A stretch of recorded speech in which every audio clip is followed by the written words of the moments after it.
Students, ये है हमारे वो बॉडी के पार्ट्स जो मिलके ह्यूमन डाइजेस्टिव सिस्टम बनाते हैं। ठीक है, ये हमने लेक्चर नंबर 1 में पढ़ा था। आज का आपका लेक्चर 2 है जिसमें हम रिस्पायरेटरी सिस्टम के बारे में पढ़ेंगे। रिस्पायरेटरी सिस्टम के वो पार्ट्स जो बॉडी के वो आज हम जानेंगे ह्यूमन रिस्पायरेटरी सिस्टम के बारे में कि हम कैसे सांस लेते हैं और ये पूरा प्रोसेस कैसे होता है। सबसे पहले आपको ब्रीदिंग और रिस्पायरेशन के बारे में पता होना चाहिए।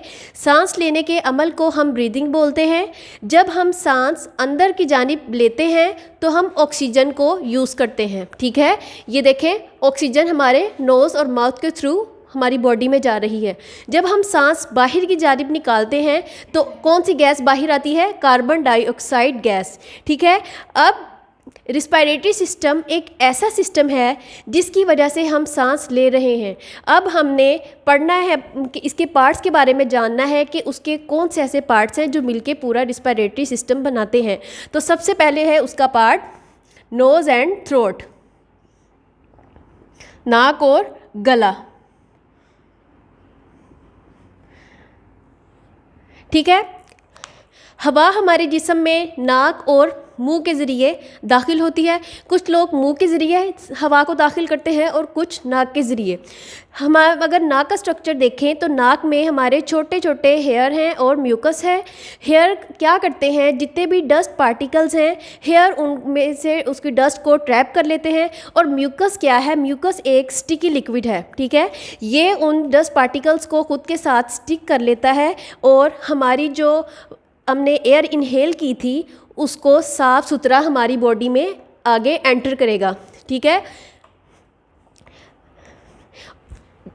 नाक के थ्रू जब एयर, नाक से हवा, साफ़ हवा क्लीन होगी, मॉइस्ट होगी और जब वार्म हो जाएगी वो आगे पास कर दी जाएगी थ्रोट में, गले में। गले में कहाँ पास कर दी जाएगी? Pass through the larynx. ठीक है, अब लेरिंग्स क्या है? ये एक ऑर्गन है, ये इस साइड में प्रेजेंट है, ये नेक की टॉप पे प्रेजेंट है।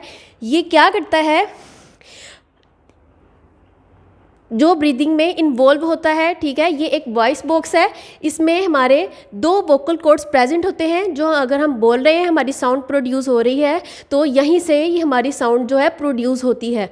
उसके बाद हमारी थ्रोट में 2 पाइप्स प्रेजेंट हैं। अब 2 पाइप कौन से प्रेजेंट हैं? थ्रोट की अगर हम बात करें तो इसके 2 पाइप्स प्रेजेंट हैं, एक फूड के लिए, दूसरा एयर के लिए। ठीक है, हवा के लिए। अब जब हम सांस लेंगे तो इसमें प्रेजेंट है हमारे एक गले में एक लीफ शेप फ्लैप है जिसे हम एपिग्लोटिस बोलते हैं। एपिग्लोटिस क्या करता है? ये हमारे फूड को लंग्स और विंड पाइप में जाने से रोकता है। जब हम खाना खाते हैं तो एपिग्लोटिस हमारे थ्रोट को कवर कर देता है और और जो फूड है उसको राइट वेव में मूव करता है। जब फूड आपकी गले से होती हुई आपकी आगे आएगी ट्रैकिया में, ट्रैकिया या इसको और इसका दूसरा नाम है विंड पाइप। विंड पाइप में आएगी।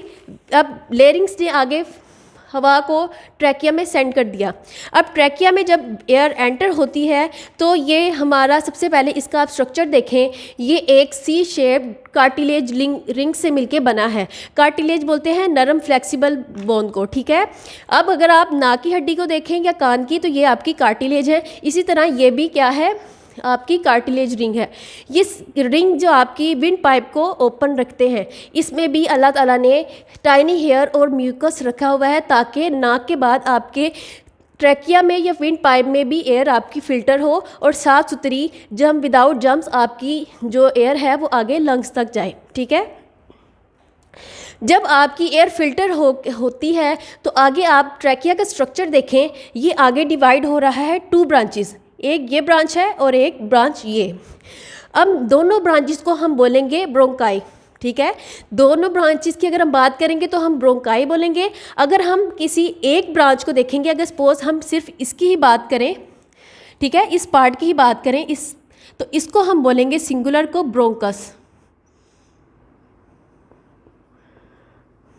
ठीक है, ट्रैकिया आगे फर्दर डिवाइड हो रहा है दो ब्रांचेस में, जिसको हम ब्रोंकाई बोलेंगे, और अगर हम सिंगुलर की बात करें तो हम उसको ब्रोंकस बोलेंगे। और आगे ये क्या करते हैं, ब्रोंकाई एयर को कैरी करेगा इनटू द लंग्स, ठीक है। एयर आगे कहाँ आ जाएगी, आपके लंग्स में। हमारे रिस्पिरेटरी सिस्टम का जो सबसे मेन ऑर्गन है वो है लंग्स, ठीक है। लंग्स हमारे रिस्पिरेटरी सिस्टम का इम्पोर्टेंट ऑर्गन है। एक लंग की अगर हम बात करें, ये आपका राइट लंग है, ये आपका है लेफ्ट लंग, ठीक है। अगर हम राइट लंग की बात करें तो इसके ये जो पार्ट है जो ट्रैकिया ने डिवाइड किया है, ये क्या है, ब्रोंकस। लंग्स की एक लंग में जो आपका ब्रोंकस है ये आगे फर्दर डिवाइड होता है छोटी छोटी नालियों में। जैसे आपने ये देखा, ये ब्रोंकस आगे फर्दर डिवाइड है छोटी छोटी नालियों में, जिसको हम क्या बोलते हैं, ब्रोंकियोल्स, ठीक है। जिसको हमने क्या बोला, ब्रोंकियोल्स। ये आप यहाँ पे देखें, ये छोटी छोटी नालियाँ हैं डिवाइड की हुई, ये आपकी ब्रोंकियोल्स कहलाती हैं। ब्रोंकियोल्स अगर ब्रोंकियोल्स के लास्ट में छोटी छोटी हवा की थैलियाँ हैं, अगर हम यहाँ पे देखें, ये छोटी छोटी हवा की थैलियाँ हैं जिसको हम एल्वियोलाई बोलते हैं। ये आपको अंगूरों के गुच्छे की जैसी दिखाई दे रही हैं, ठीक है। अब इस एल्वियोलाई को ब्लड कैपिलरीज ने, खून की छोटी छोटी शरियानों ने क्या सराउंड किया हुआ है, ठीक है। खून की ब्लड कैपिलरीज ने इसको सराउंड किया हुआ है।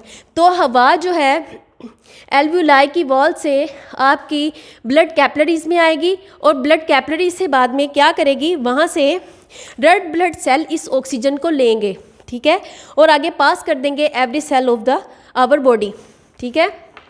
बॉडी के हर सेल तक ऑक्सीजन को सप्लाई कर दिया जाएगा।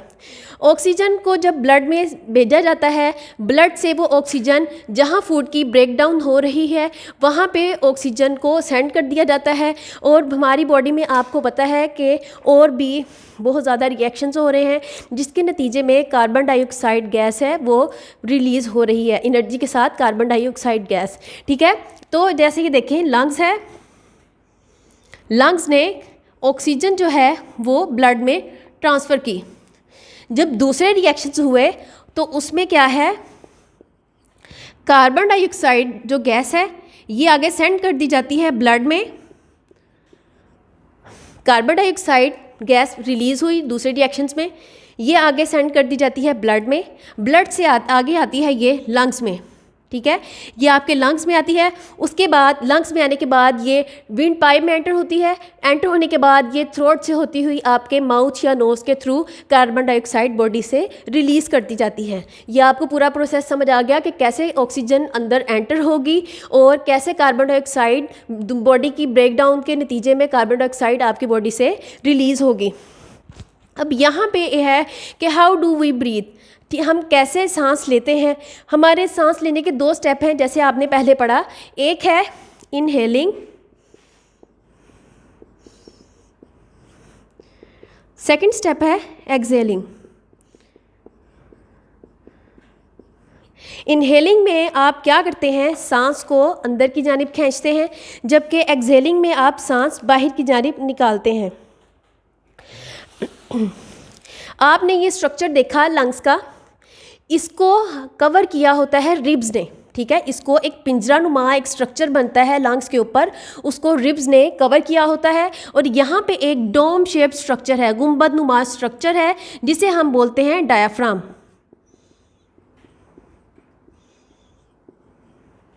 जब हम सांस अंदर की जानिब लेते हैं तो क्या होता है, हमारे जो रिब्स हैं ये मूव करती हैं आउटवर्ड, और डायाफ्राम जो है वो कॉन्ट्रैक्ट करता है, ठीक है। डायाफ्राम जो है आपका सिकुड़ता है। और जब आप सांस एक्सहेल करते हैं, जब सांस बाहर की जानिब निकालते हैं, तो आपका जो डायाफ्राम है ये रिलैक्स करता है। तो जब हम सांस अंदर की जानिब लेकर जाते हैं तो हमारा पेट थोड़ा सा बाहर को आता है, क्योंकि डायाफ्राम ऊपर की जानिब मूव करता है, डायफ्राम नीचे की जानिब मूव करता है।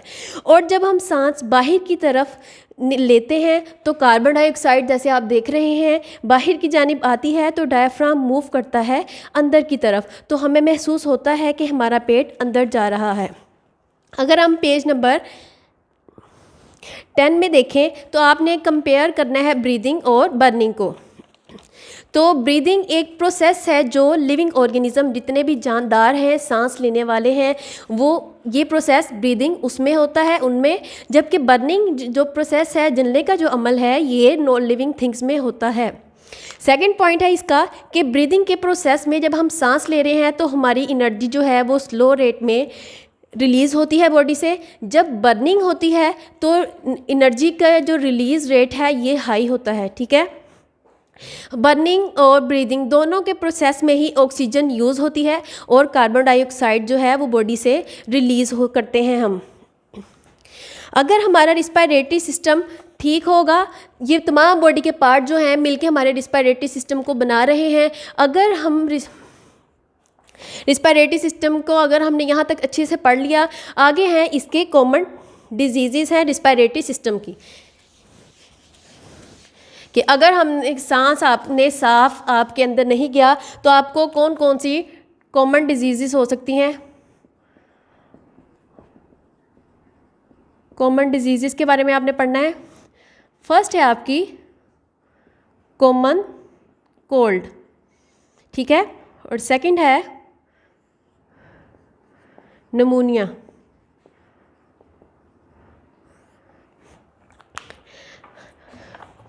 तो कॉमन कोल्ड क्या है? ये डिजीज़ कॉमन कोल्ड को कॉमन डिसऑर्डर है ये रिस्पायरेटरी सिस्टम का। कॉमन कोल्ड एक पर्सन से दूसरे पर्सन में स्प्रेड होता है। कैसे? जब हम खांसते हैं या छींक मारते हैं तो हमें चाहिए कि हम अपना टिश्यू यूज़ करें और टिश्यू को मुंह पे रखें ताकि वो जम्स जो हैं वो टिश्यू में जाएं। तो जब हम अपने हाथ पे छींकते हैं या खांसते हैं, उन हाथों से अगर हम कोई चीज़ पास आउट करते हैं किसी दूसरे पर्सन को, तो वो जम जो है वो आपके हाथों से दूसरे पर्सन तक जाते हैं और कॉमन कोल्ड जो है ये इजीली स्प्रेड हो जाता है फ्रॉम पर्सन टू पर्सन। अब अगर हम इसके सिम्टम्स देखें कि इसकी अलामात क्या है कॉमन कोल्ड की, तो है गला ख़राब होना, आपको खांसी आना, बहती हुई नाक, ठीक है, छींकें आ रही हैं आपको, आपके सर में दर्द है, ये तमाम अलामात हैं कॉमन कोल्ड की। वो में है fever during the common cold. Common cold में हमें बुखार भी हो सकता है। अब इसके लिए कोई भी प्रॉपर मेडिसिन नहीं है कि अगर हम कहें कि इसकी प्रॉपर मेडिसिन है। इसके लिए इसकी प्रिकॉशनरी मेजर्स में आता है कि हम गेट लोड्स ऑफ रेस्ट, ज़्यादा से ज़्यादा रेस्ट करें, हम लिक्विड चीज़ों का ज़्यादा इस्तेमाल करें और अगर सिम्टम ज़्यादा ही बढ़ जाएं तो फिर हमें डॉक्टर से कंसल्ट करना चाहिए। अब इसकी कॉमन कोल्ड की इसकी रिस्पायरेटरी सिस्टम की सेकंड जो डिजीज़ है वो है निमोनिया। आपने पढ़ा कि हमारे रिस्पायरेटरी सिस्टम का सबसे इम्पोर्टेंट जो है ऑर्गन है, मोस्ट इम्पॉर्टेंट ऑर्गन है, वो है लंग्स। लंग्स में जब ताज़ा हवा आ जाएगी आपका रिस्पायरेटरी सिस्टम जो है वो बिल्कुल फिट रहेगा, हेल्दी रहेगा।